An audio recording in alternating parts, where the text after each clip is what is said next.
Hey, hey, hey, happy Wonderland Wednesday. It's been a while since we've been on a Wednesday, anyways. It's good to see your faces. Thank you so much to everyone that's tuning in live. We've got a really special treat for you today. Live on the show is going to be voice actress Justine Huxley. And I'm sure a lot of you guys are probably already fans, but if you're not familiar with Justine, she's best known as the voice of Wattson on Apex Legends. Justine is also the voice of Little Red Riding Hood on Goldie and Bear. She's done a ton of stuff, so we're going to get started and jump in right now. You're here. Hey, girl. Thank you so much. Yes, it's good to see you. Hey, guys, thanks for tuning in. It's good to see so many faces live. Hi. Hey, how are Oh, you? good. How are you? I'm great. Happy Wednesday. Happy Wednesday. Thanks for It's, having me. of course, it's so good to see your face. Thanks. You too. I think the last time we saw each other in person was at a fast food commercial that we did like maybe 3 or 4 years ago. I know, I was thinking about that because like the past year is just feels like it didn't exist. So even Mhm. like, yeah, 3 or 4 years, it seems like a long time, but I feel like I catch up with you online. So, but yeah, what? That's so crazy. Yeah. Next year, we're going to make this happen. Let's make it happen. Definitely. Yeah, thanks for joining us today. For anybody that hasn't checked out the show, this is Alicyn's Wonderland. We do weekly interviews with people that work in animation and video games. Super fun. And we're super excited to have Justine on today. I've been wanting to have you on the show, since we started it. I just love seeing your posts, and you always have such positive energy and Thank such you. such delightful, updates. So thank you for coming on. Thank you. I love seeing all of your Instagramming and all your social media with your son and all your projects. It's so nice. He's just so much cuter than me. He's It's like it's so hard cute. not to He's just just adorable. it's hard not to just make it the Bodhi show. But so yeah, I'm curious for the people that are tuning in that are coming over from Justine's page. What are your favorite roles that Justine has done? And I feel like there's been, Apex Legends is huge. It was the 2020 Game of the Year, and you've been doing a lot of signings with the other voice actors. So I imagine that a lot of your fan base is coming over from that. Do you think that's right? That's probably true. Yeah, I feel like I've been a working voice actor for about 10 years, but this last year and a half with Apex Legends has really taken my career to a new level. It's the fandom, the fan art of for my character Wattson, who's a French electrical engineer scientist, is remarkable. It's so amazing. And I think there's something like 100 million players now of the game, which is insane. Oh, Yeah. that's crazy. That's such a Yeah. huge percentage of just even the world's population. I That's know. insane. That's Yeah. amazing. Yeah. Yeah, I actually jumped on one of your streams this week to check it Oh, out, and yay. you were doing some signings, so that was so awesome. Thanks. Um, I was so curious. Now, when you auditioned for the role, did you know what a huge property Apex Legends was? No, Or because when I auditioned, the game hadn't come out yet. So even okay, though my character came out in the second season of the game was about to come out. It was going to come out in February, and my character didn't come out until June 2019. So I really had no idea. It was still under code name. I didn't know it was Apex Legends. I asked them who else was going to be in it. I heard, a great list of actors. One of my friends, Allegra Clark, who's a great voice actress. I heard that she was going to be in it from one of the developers, and that was really exciting to me. But otherwise, I had no idea. They said they were going to do no press for it whatsoever. They were just going to drop it day of and which is see very what unusual happened, for which is EA, and really unusual. And it just blew up. I think within the first day or two, it hit something like 50 million players or something. It was insane. wow. Yeah. What do you attribute that to? Is there one thing that you think is like the special sauce, or do you think it's a combination of things? I think, well, battle royale games are so huge right now, Yeah. especially like Fortnite. But Yeah. with Apex Legends, the writers are so good. Yeah. And like one of our head writer also writes for theater. And so he's not just a video game writer. He's not just, Yeah. an animation writer. He writes, real characters that are fun, and, cartoony in a way, but also, the writers give a lot of depth to their characters, and Yeah. there's a lot of lore in this game. A lot of games don't have the amount of lore that Apex Legends does, but you really find out so much about the characters as time goes on. My character's reveal started out with her and her father talking about science and what was going to happen, and you realized her father had passed away, so it was a flashback, and so it was really emotional, and she was going to do what she could for him and carry out his legacy in the games. So I think people really enjoy that. Also, every character is super different. Everyone is very diverse. There are LGBTQ characters. There's a non-binary character. There's a character from the Caribbean. My character is French. There's a character from the Pacific Islands. There's a robot character that's really funny. There's a Scottish character that just came out, El Newlands. There's an Indian character that just came out. So it's a very diverse group, which is awesome. Yeah, I did. Now, do you speak French?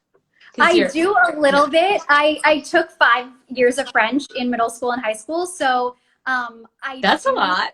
It was, but it's been a while since I've been in class. So I do speak a little bit of French, but it's funny because Allegra Clark, who plays a Norwegian, like a Nordic character, she's the one that speaks fluent French. She went to French high school and elementary school all her life. So she's the one that I ask for French help usually. Is she in LA? Did she go to the French school in Los Angeles? Yeah. No, she grew up in New York, so she went to French New York. Yeah. Yeah. So I was doing a little research. You were a musical theater major, just like Kimberly Brooks. A lot of voice actors, it seems like, come from the world of musical theater because it's both an acting background and being able to sing and manipulate your voice. And you sing in a lot of your roles as well for voiceover. So talk to us about kind of how you got your start in theater. Sure.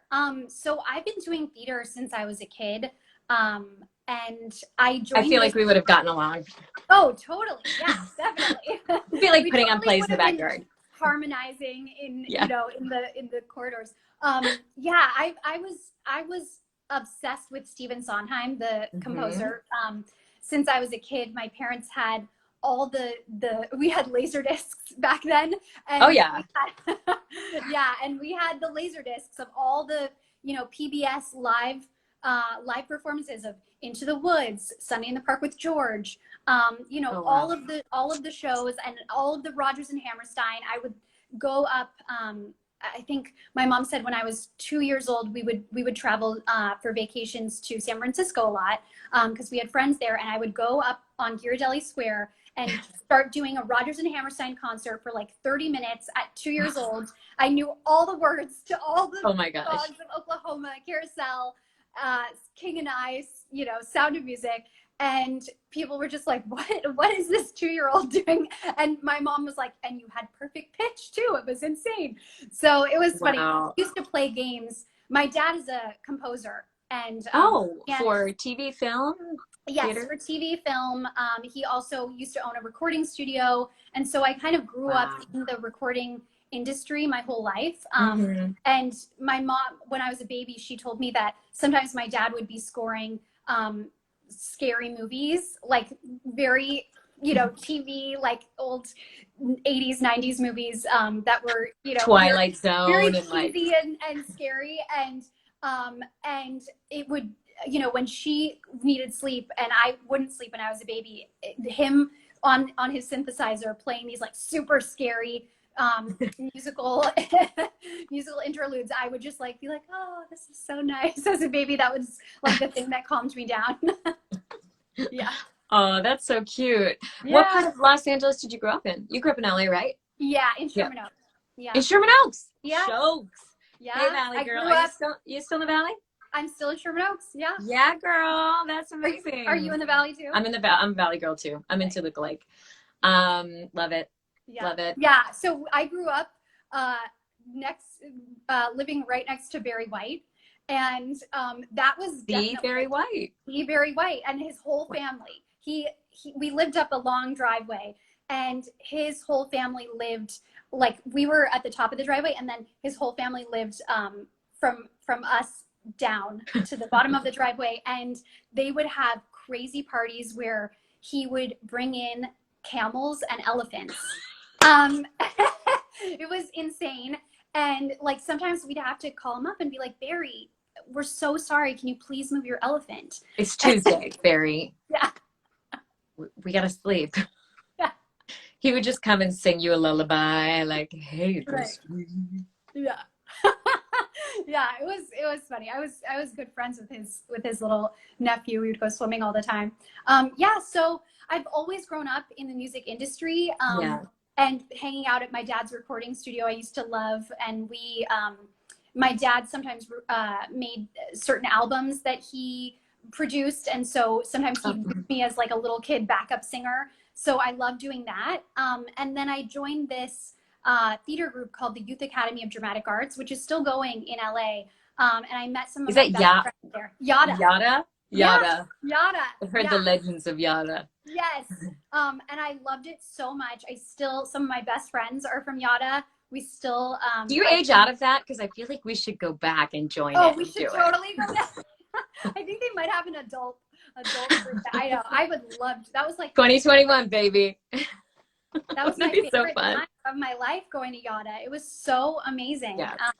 And so that's when I started doing like show after show at Yada, and started doing I started my own little theater company when I was in high school.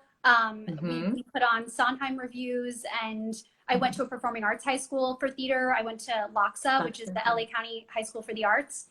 So how fun. Yeah. You pretty much had my dream childhood, I think. Like growing up in Los Angeles, theater, high school. I was stuck in Massachusetts, just at a public school trying to get my theater on. Were you in Boston, in Massachusetts? Outside the city, a small town called Hanson. It's a pretty big college. Yes. But I bet you got to see theater in Boston. Yes.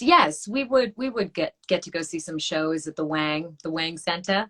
Nice. It's really fun. That's one of my best friends went to Emerson, and so I would visit him when I was going to school in New York, and I would see all the shows in Boston. It was so much fun. What's your best friend's name? Andrew Oberstein. Okay. Yeah. I don't know if I know him, but that's where I went to school too. He went to Emerson too. Yep. Oh, that's so cool. Yeah, he went for musical theater. Yeah. Did you go for musical theater? No, I was visual media arts. Oh, interesting. Yeah. Wow. That's so cool. I see some people have some questions that they're typing in at the bottom. Go ahead and take those into the question mark box, and then I will try to get to them, but I don't want to make any guarantees. So if you have questions for Justine and they're appropriate, we just might get to them. So thanks guys for tuning in live. I hope that you go ahead and follow this channel, which is my channel. I never know how to say that without sounding like a total nerd. Anyway, follow me for more of these if you like it. No pressure. Yes, it's so musical theater, and then you went to school. And did you think you were just gonna be on Broadway or have a life in the theater exclusively? Did you know? Yeah, I just found my 5th grade autobiography the other day, which is entitled Barbara Streisand, Here I Come, which is the funniest thing ever. Justine, oh my God, you need to do a staged reading of this. I think I do. I submitted it to, Mortified? Yes. Yes, I submitted to Mortified, and they were like, it's not mortifying enough. I'm like, it's pretty mortifying. Do you know, I also got that from Mortified. I didn't have enough details I also was rejected, so. Oh, yeah. The best ones get rejected. Just throw in, and then I mean, you can mortify it up and lie, but no. So Barbara, Barbara Streisand, Here I Come. In my fifth grade autobiography, I said I'm either gonna live in Sherman Oaks or New York, and it was so funny. And that's exactly what I did. I lived in Sherman Oaks, New York, and back to Sherman Oaks, which is crazy. But I really thought, when I was applying to schools, I went to theater school in New York at SUNY Purchase, in the acting conservatory. I thought when I graduated, I was going to be on Broadway and do musical theater for the rest of my life and plays. Maybe do a little bit of TV and film, but I was like Broadway all the way. Mm-hmm. And when I graduated, it was really tough. Obviously, it's, not what everyone thinks. It was tough to get an agent. It was the economic collapse of the late, the late aughts, and it was really tough. And I couldn't even get. I booked a tour of the show Max and Ruby, and I played Ruby the Big Bunny. I don't know if your son has watched that cartoon. No, but I narrated a series of audiobooks for Max and Ruby. Oh, that's so cute. Funnily enough. Yeah, so I did the live musical version of it, written by the woman, the songwriter that wrote Best Little Whorehouse in Texas, which is so funny. So the music was really good. Yeah. And we went all over the Northeast, South. We went to 14 different states. We toured with it.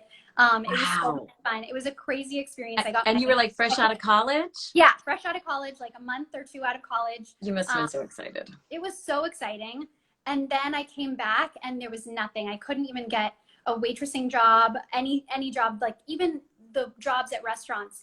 People would be in lines for hours just to try and get them because the economic collapse was so bad.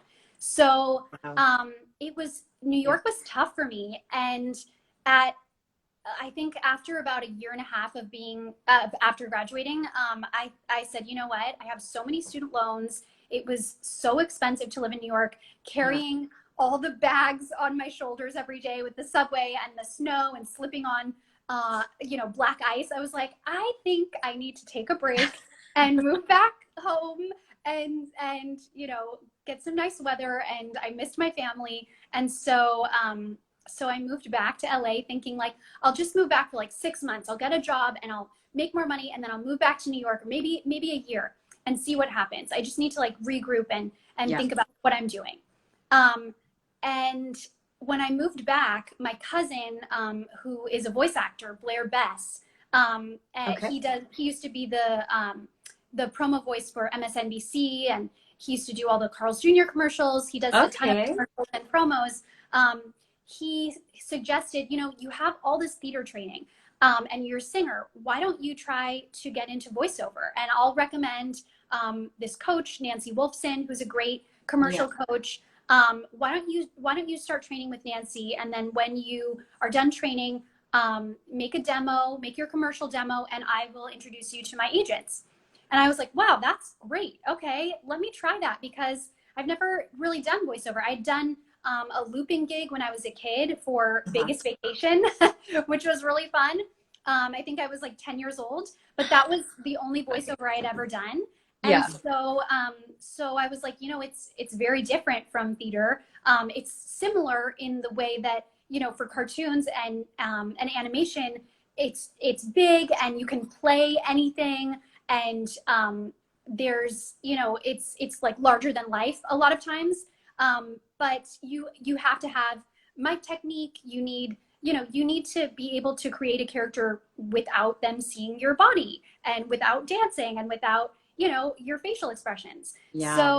So that was a good lesson. And I started doing that about 10 years ago. And, for like the first 2 years, I was only doing commercials. And that was really it. And then I switched agents, because I really wanted to do animation and promos. And I started doing a lot of promos for the Music Choice channel. I would do those like every couple days, which was amazing. I did those for like 2 or 3 years. And then I booked I'm the promo voice for the TNT network. I do their daytime sponsorships every week almost. So that's been amazing. And I booked my first animation series, which was Goldie and Bear on Disney. And I played, so that was your first series. Yes. And you booked one of the leads. Yes, it was so amazing. It must have been a happy day. It was amazing. I was very nervous because I almost couldn't make the call back because I was in rehearsal for a new musical workshop. And it was a big deal. There were all these, huge people involved in the workshop. And they had, the Goldie and Bear people had to work around my schedule. And I felt really bad because I think they were seeing all Little Reds at one time. And I was like, I can only come in on my lunch break because I'm already in rehearsal for this. And I was super nervous. And there were all these greats, like Kathy Susie was there. And I was like, oh my God, I'm just this little nobody that does commercials and promos. And I've done a few video games and a lot of theater, but I haven't done anything. I'm just happy to even have gotten a call back. I think it was my first animated callback as well. So, so I was in shock when I booked it. I'm so delighted and excited. And yeah, it really was a huge deal for me. Your voice is so cute on that. Will you give us a little sample? Oh yeah. And I've got Little Red.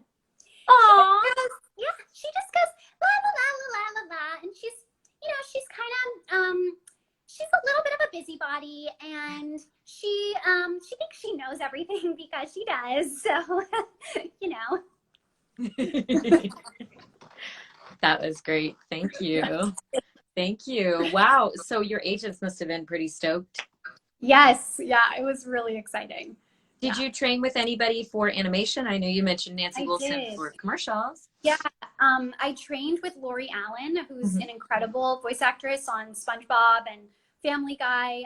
And she helped me get my animation demo done. Yeah. We wrote characters together. We picked out characters from copy that she gave me. And then we worked with Susan Palio at Voice Tracks West. Oh, yeah. Yeah, love Susan. Susan's done my animation demo, my promo demo. She's amazing. And she's still in Los Angeles? Did she move? Yeah, she's still at Voice Tracks West. Cool. Yeah, I haven't seen her in a while. Oh, I hope she's doing good. Yeah. So, and what about now? Do you ever coach for auditions, or do you just feel I like... literally just coached with Lori this afternoon because I have a big audition tomorrow. And I don't coach that often anymore. But there's an audition tomorrow that I was like, you know what? I just need, and also during this pandemic, I haven't been recording at all at studios. I've only been recording in my home studio. And so, I'm just listening to myself all the time. And I just wanted another pair of ears to be like, yeah, you're on the right track, but let's try this way and see if that clicks, and let's try it another way. And that was so helpful for me because sometimes I'm just I'm so sick of my voice that I'm I don't know what I'm doing anymore. And a lot of it is self-direction. So and it's if you spend too much time working it, it's then it sounds overworked, and you're like, oh, I like the way I did that beat, but this part, it's that fine line between spontaneity and understanding the role, and it's you don't want to overwork it either. So it's I feel like working with somebody helps you just bring that spontaneity to it, because you're like, okay, here we go, we're doing this for real now. Yeah. And it also helps because most auditions that we do as animation voice actors, we're not having the other person say the other lines. We have to just go right in. And so it's really nice to have somebody acting off of you. Yeah. Because, that's why I love group sessions so much. I really miss group records a lot. I know. How have you been doing since March? How has your pandemic experience been? Yeah, I mean, everything's been from home. Do you have roommates? Do you live alone, live with family? Right now I'm living with my mom. So yeah, that's we're good. Cleaning together, which is nice because we're cooking a ton and it's been really nice. So I have made my closet a much more soundproof space, which is great. I got really great sound panels, and I upgraded my microphone, so now I have an even better setup, a better interface, and I got Source Connect, which for those of you that don't know, is a way so that you can record while the person on the other line can hear what your mic sounds like. And they can record from their end as well. So that was really helpful, because if I didn't have Source Connect, I really wouldn't be able to work in this pandemic time. Yeah. So prior to the pandemic, were you going to studios mostly? I was mostly going to studios. My TNT job, luckily, it was just they would send me copy and I would just send it back to them the next day. So that was pretty amazing. And that still happens. But for all the animation jobs, all the dubbing jobs, it was always in the studio. So it's been a huge learning curve, especially for dubbing, because there's a lot of a lag between you and the people on the other end, your director. So sometimes it's just like, okay, let's just guess where to put in this word or this sentence. So that's been an interesting challenge. Yeah. Is it fun and interesting? It's fun. It's fun. I really miss going into the studio. I really miss seeing people and getting directed. What about you? Are you totally recording from home, or are you going into the studios? And I have only had one job that I went to Igloo for, and I was so grateful to be in the studio. It was amazing just to have an engineer there and not have to ride my own levels. I've had a broadcast quality studio that I do most of my stuff from, but I would, for animation and a lot of the commercials, they would want you to go in, like when I met you on that one. So I think, over time, the work didn't feel that different. I think everything in the beginning, the commercials the tone of everything just changed on a dime, and it was very sympathetic. And then it was like trying to make light. And so it was, but it took a while for it to feel different, because it wasn't like there was major changes that needed to happen. But then as time wore on and there's no people and no director, and that's been sad, Yeah. But fortunately we're all healthy, and I mean, I guess in another way it's great that now your setup is like up leveled and you can do it from home. Totally. Yeah. And I was doing it from home before sometimes, but to have a really good setup, like people ask me all the time, who are younger actors, how do I get into voice acting, especially during this pandemic? I say you've got to have the best setup, because people are losing jobs who don't have good home studios. So yeah, absolutely. In terms of just even like your day-to-day life, not just work stuff, but life, how are you? Any things that you find inspiring these days, or things that are keeping you going? So my boyfriend and I just binge watched The Queen's Gambit. Have you seen that yet? No, but everybody's talking about it. So good. And so I have been getting so into chess, and I just relearned it because I hadn't played since I was a kid. So I am now playing with a bunch of my friends through the chess.com app, like all over America. Like one of my friends is in Oregon and we played, one of my friends is in New York, and then my mom just found her dad's old chess set from the 1950s. So my boyfriend and I have been playing speed chess, and that's been so good. And it's supposed to be really good for your mind, like to help ward off Alzheimer's. And so I'm just having the best time doing chess. And most people are just binge drinking, but not just me. And we're playing a lot of board games, and I started a small business during quarantine. Yes, tell us all about that. So much fun. I did not plan on this at all. In August, I saw some really cool Instagram tutorials for this thing called ice dyeing, which is like tie-dyeing, but you use powder dye and you put it on ice. Uh-huh. And the powder melts with the ice, and it creates this really cool watercolory effect. It's every piece is super unique and different, and nothing is ever the same. And I have been making shirts, hats, socks, masks, sweatshirts, hoodies, and it's been so much fun. It's been bringing people a lot of joy, which makes me happy because everything's super colorful. Yeah. And I really didn't think I was going to do this, but I posted one of my, just like a scrap piece on Instagram, I think. And then I posted, I made, and I was, my friend's little girls wanted t-shirts, and I was like, oh, okay, I'll make you t-shirts for your birthday. And I posted them, and people were like, oh my gosh, I've got to have these. And I was like, oh, okay, like this could actually be a little business. And it's just something really fun to do, like in between auditioning and in between working. Like each piece can take a day or two, which is a long time, but it's not like I have to work on it for a full day. Like each step could take like 5 to 10 minutes, and then I leave it for a full day, or I leave it for like 4 to 5 hours, and then I come back. And it's just a nice creative way to be artistic without using my voice, which is nice too, to like give my voice a break. Yeah, it is.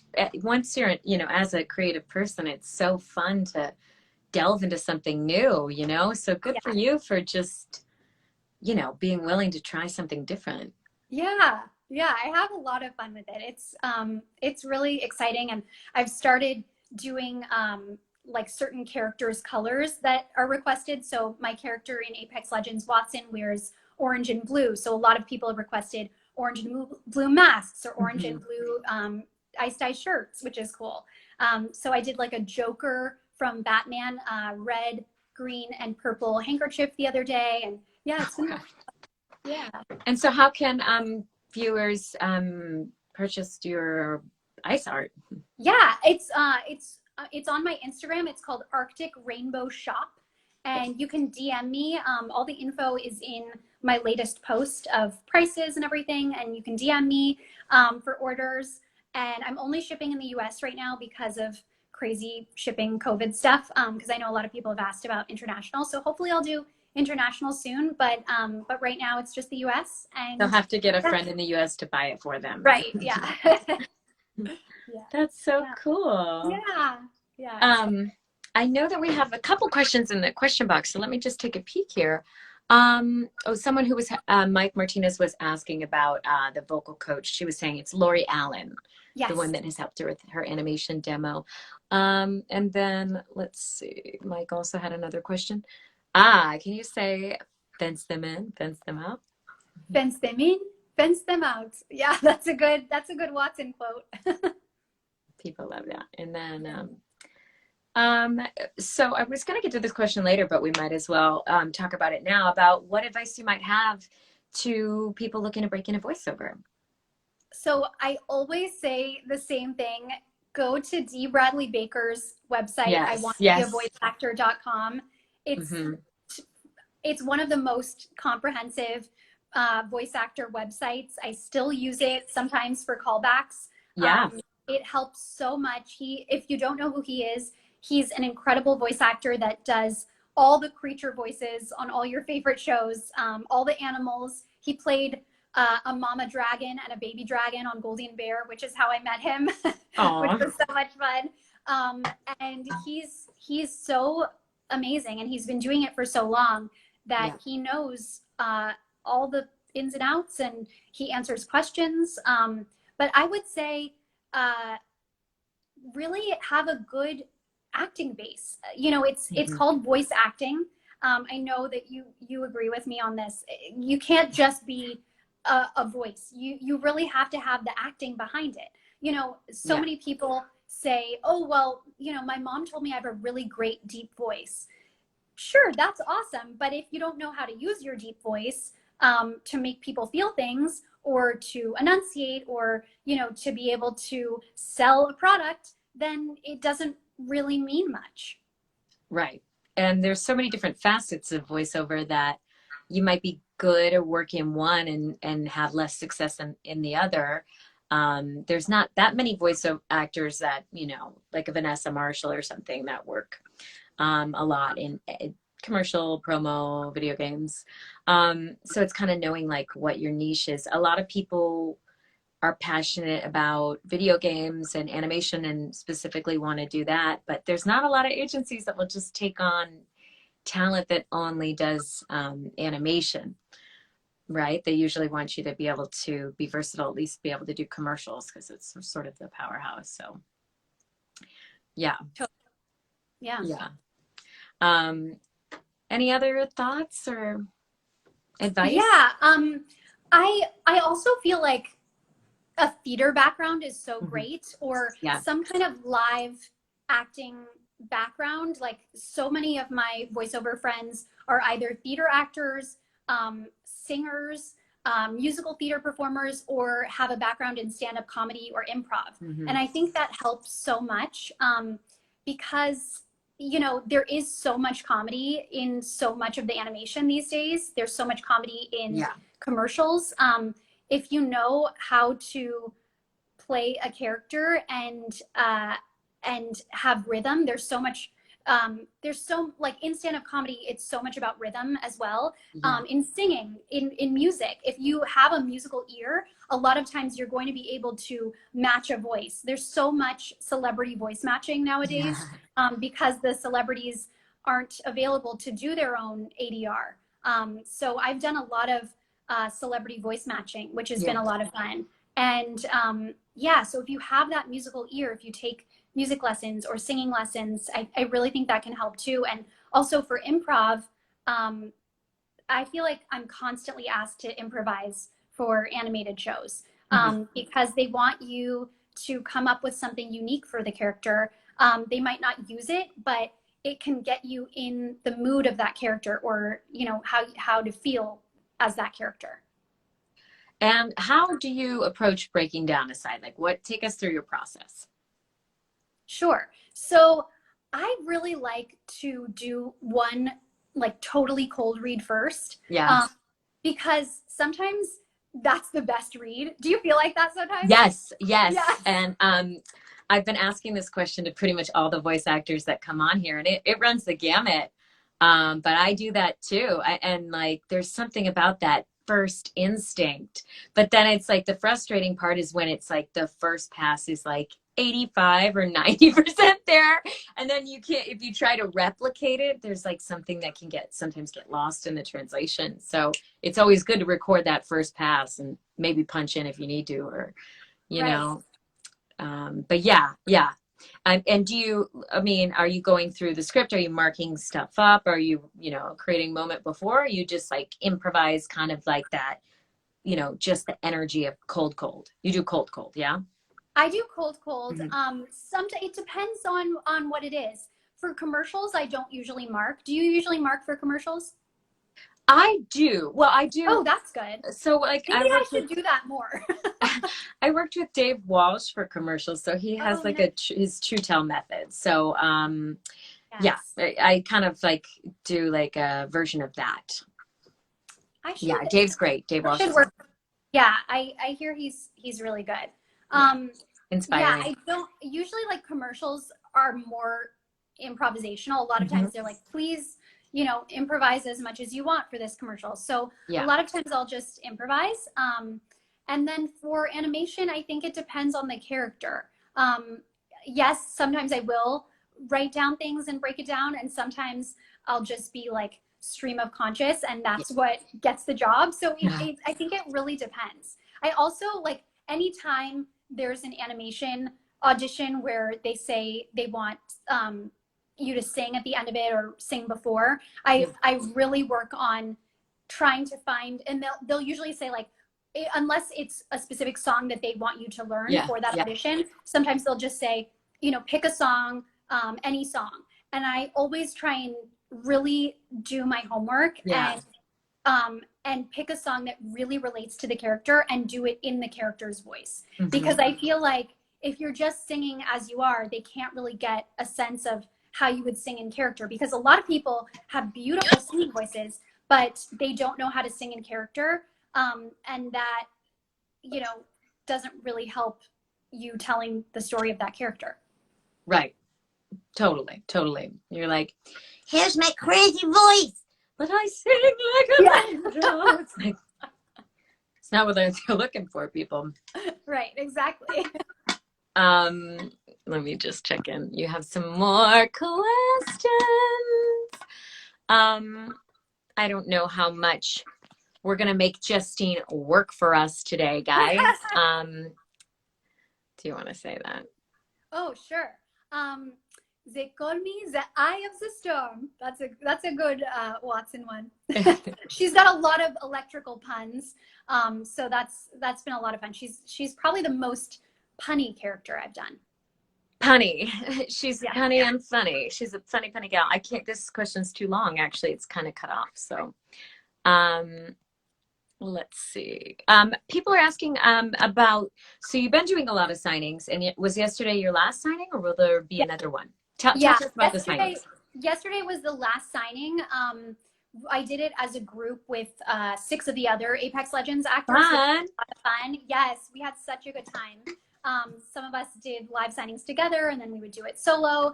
And it was really fun because, you know, in an actual live con that you go to in person, that you travel to, you're only getting to meet fans from that specific area or that specific con. But this was, I've never met so many fans virtually from all over the world. I got people from Japan, someone saying they follow me from Argentina right now. That's so cool. Rica, Germany, Australia, New Zealand, the UK. It was really cool to get to meet and write, you know, quotes for people all over the world and answer questions. So that was really fun.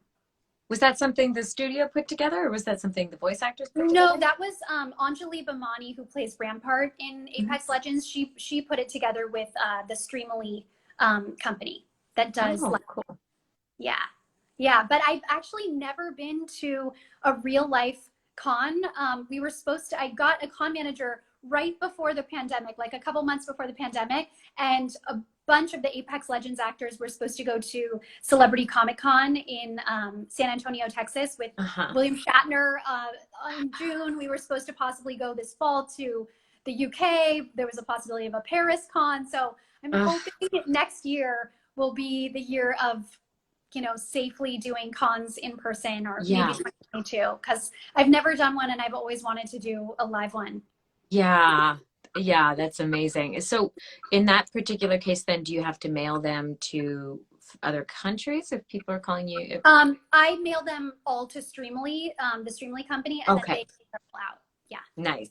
Do they also want to, you know, deal with your ice dye stuff? Yeah, that would be nice. Hey, Streamily.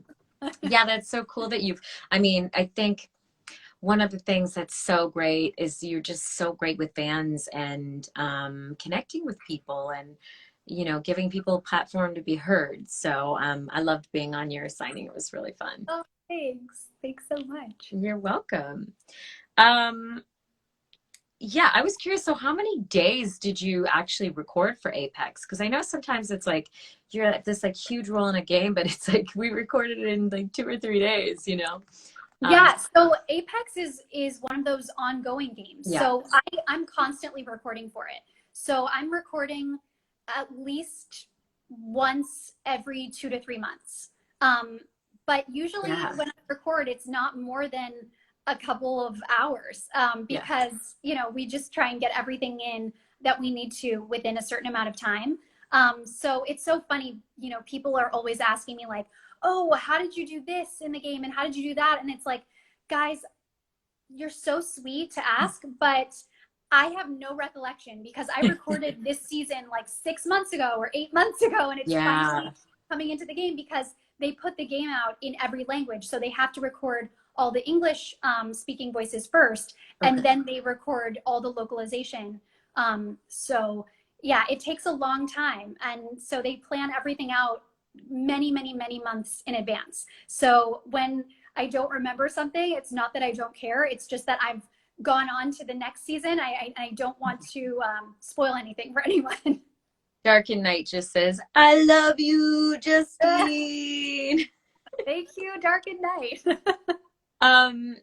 Yeah, so I was thinking, so in the, so then the localization, have you met like the Spanish Wattson? Have you communicated No, with I any? haven't.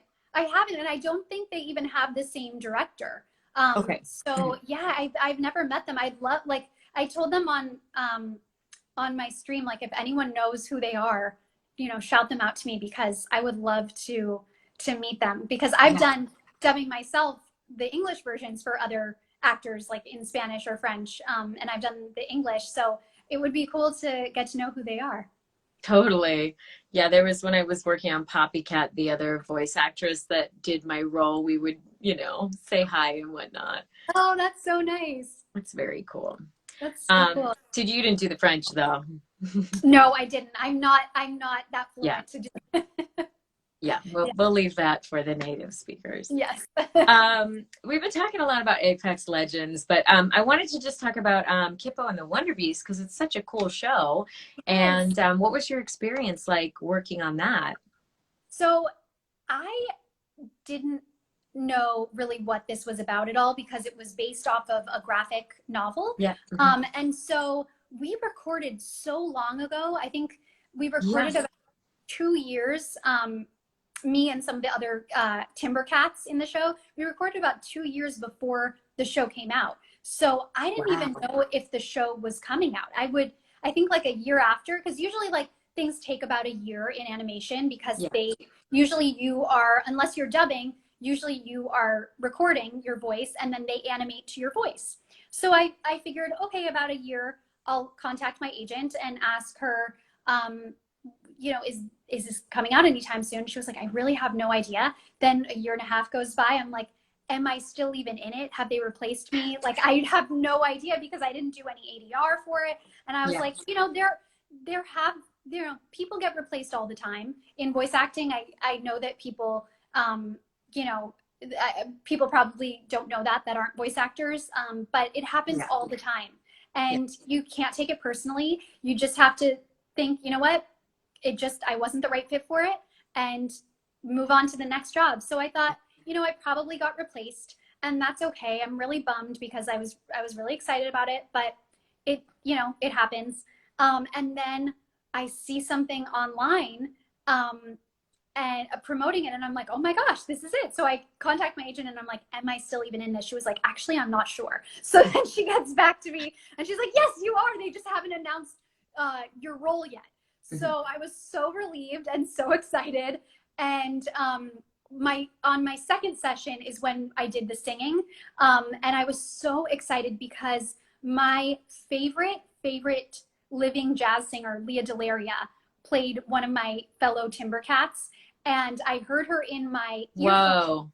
Yeah, she's on Orange is the New Black, and she is an incredible stand-up comic and jazz singer. I used to go all the time to see her sing when I was a kid in LA and New York. I traveled to Boston one time to see her sing when I was living in New York. I just love her so much. So I didn't know that she was going to be in the show. And when I was listening in my headphones, I was harmonizing with her, and I was like, oh my gosh, this is so cool.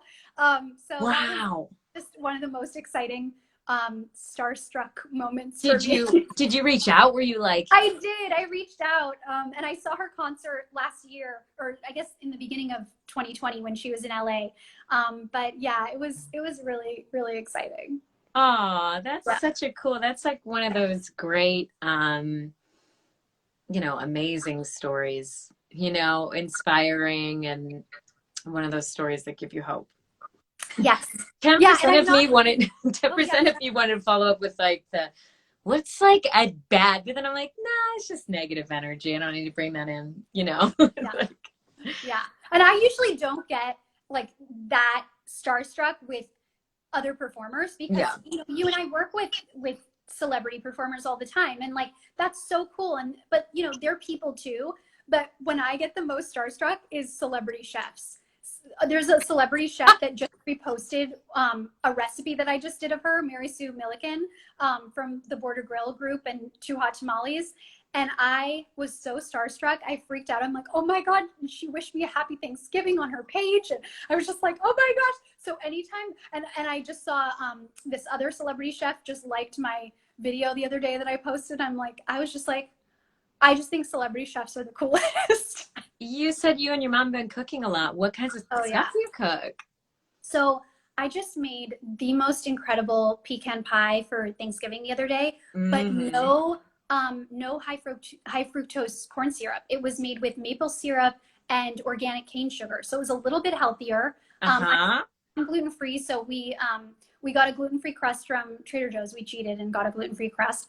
But it was so delicious. I was like, really, it was amazing. And then I made really good, I always make cranberry sauce every year, and I use orange zest, I half the sugar, and then I use cinnamon, nutmeg, cloves, and a lot of ginger, and it's so good.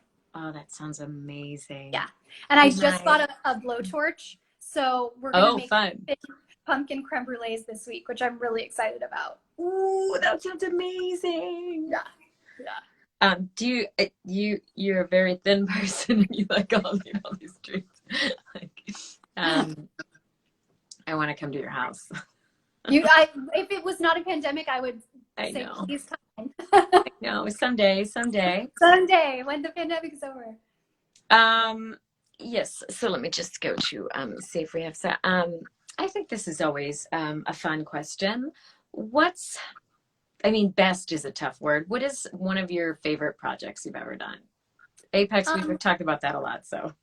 Yeah. Love that. Probably, I love them all, but getting my first animated role in Goldie and Bear, it was so special for me. Getting to record with, my first day of recording was, I did a group record with Jim Cummings, who is the voice of Winnie the Pooh and Tigger and Darkwing Duck, and he played the Big Bad Wolf and I was Little Red. So we had a really awesome, hilarious scene together, and it was just such a masterclass in acting. David Kaufman was also acting with me, and Georgie Kidder, Natalie Lander. So it was so exciting. Also, Natalie Lander, who plays Goldie, we went to elementary school together, coincidentally, and her mom was my art teacher in elementary school. So it's such a small LA world.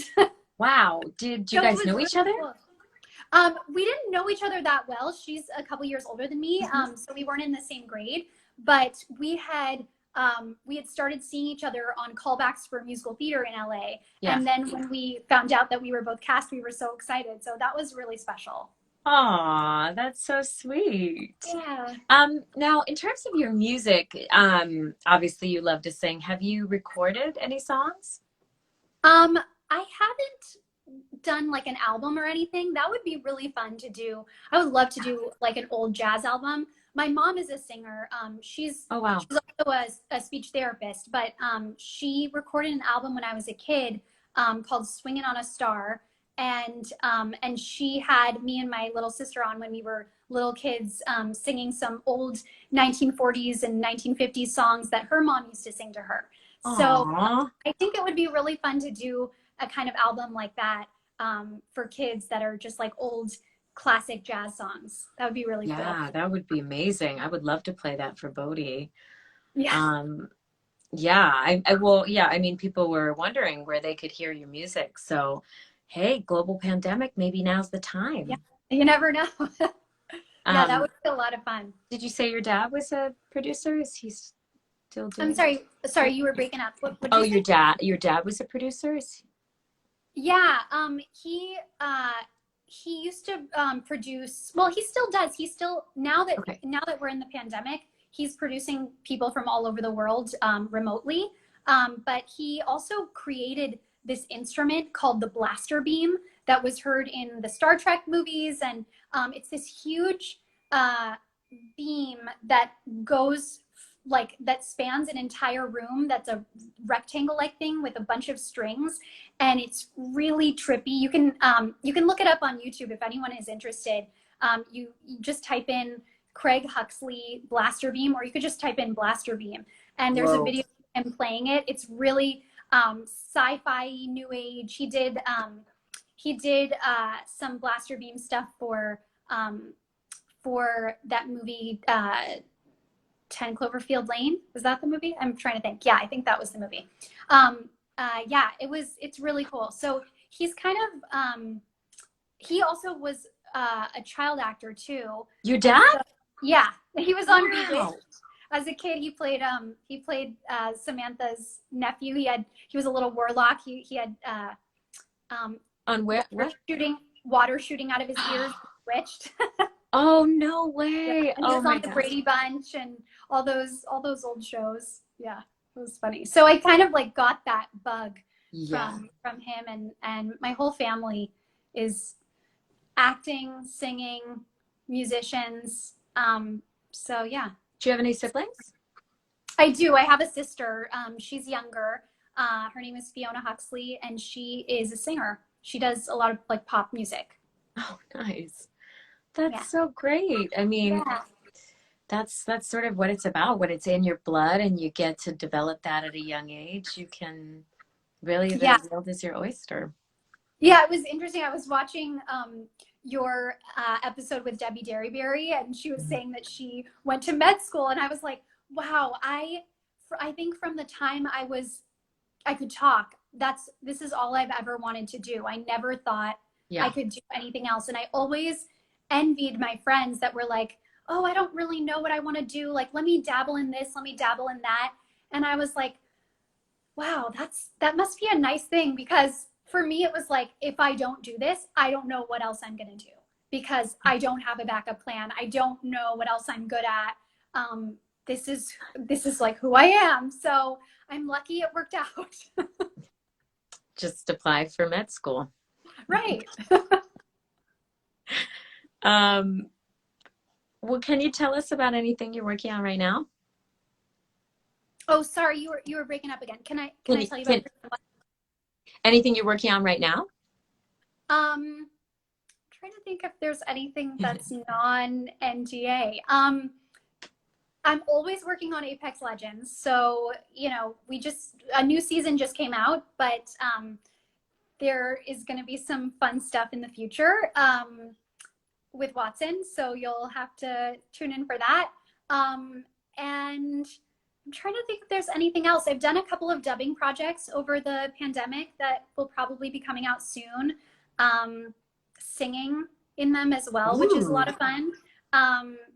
And I think that's all I can say. I totally hear you. Yeah, you can hear me pretty much every week on the TNT channel saying relaxing things like TNT is brought to you by Evian water and things like that. Now I'm thirsty. Yeah. Oh, well, thank you so much, Justine, for coming to talk to us. We're at about the hour mark. If anybody has a couple last minute questions, I can try and get them in. Otherwise, I hope you subscribe to the show so that we can update you with more of these. Trying to think who's our guest next week. I have to look. It's going to be great though, guys. So thanks for tuning in. Any more questions for Justine before we say goodbye? Other than someone said SAO. Yes, I forgot to say the anime that I'm in. I play Shayta in Sword Art Online. That that came out recently. Like I think Lori Allen's on. Hi, Lori. Hi. It's Lori Talk 4. You got a big shout out, Lori. Yay, Lori. Yes. So yes, Lori is the one that I coach with. So I guess everybody can just go follow her if you are interested in that. Sword Art Online. I believe the new season just came out, so you can hear me in that. I play a very different role from what I usually do. She's an integrity knight, and she's very serious and quiet, and not as peppy as I am in real life. So is that what she sounds like? Yes, she's very, very serious, and she doesn't really have much emotion. Wow. It reminds me of somebody, but I can't quite figure out who it is. Insert indie film actress here. Yeah. Well, just a few more requests to do a line or two as Wattson, and then we'll say goodnight. Sure. What's the best? Someone wants me to say bonjour, Francis. That's his best friend. So, hi, Francis. Bonjour. Oh, Lori said you are so versatile. What do you attribute that? What do you attribute that to? Musical theater, I gotta say, because yeah, you can play so many roles in theater. Like when I was in high school, I was doing Polonius in Hamlet in a scene. He's an old man, so you know. Typecast again. Yeah. Yeah. It's fun. Well, thanks so much for coming, Justine, and spending some time with us. We really appreciate it. And I'm wishing you a great rest of your week. Thank you. I hope we can see each other and do something in person once this is all over. 2021 pumpkin brulees. Yes, pumpkin brulees. And coffee. Well, thanks, guys, so much. And hopefully we'll see you next week. Thank you. Bye. Thank you. Bye.